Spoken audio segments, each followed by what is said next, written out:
ตาเบื่อบุรี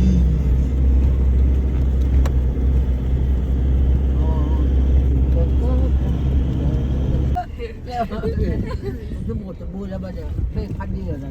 พันเดียวกับพันเดียวแล้วพันเดียวทุกทีแบบ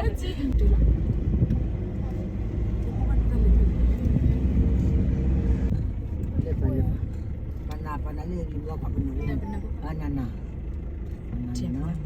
ปันนั้นเลยโดนไปแล้วโอ้แค่แค่ง่ายๆก้อนแร่เขาขายไอ้ตะเอลตีผัดตะกที่ละตีค่ะมีด้วยมี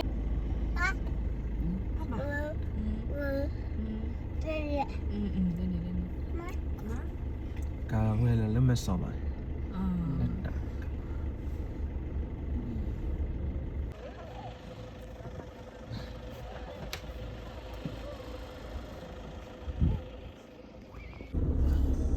เลลินจ้ะที่ก็บอกแล้วนี่จ้ะ我那个我那里去也去说发苦了，就是那个。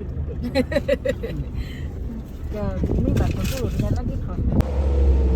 ก็โดนเลย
เลยอ่ะ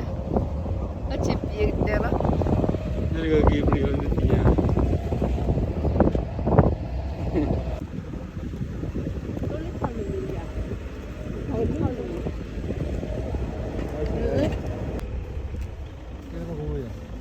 kembali cadela kan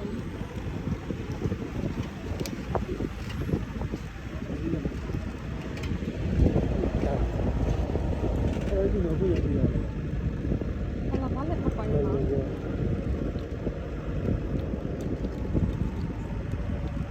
Tato itu mikle si hati kerana lele lo i kue dodo naga muta cha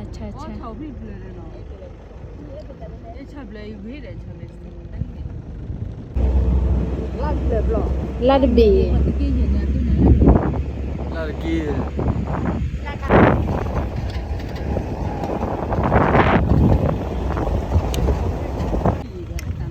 kapu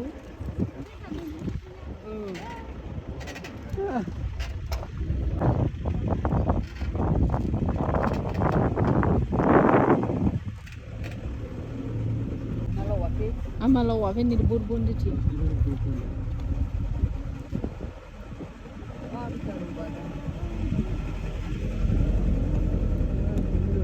Ini minta mani. kan Pesa daripada youth.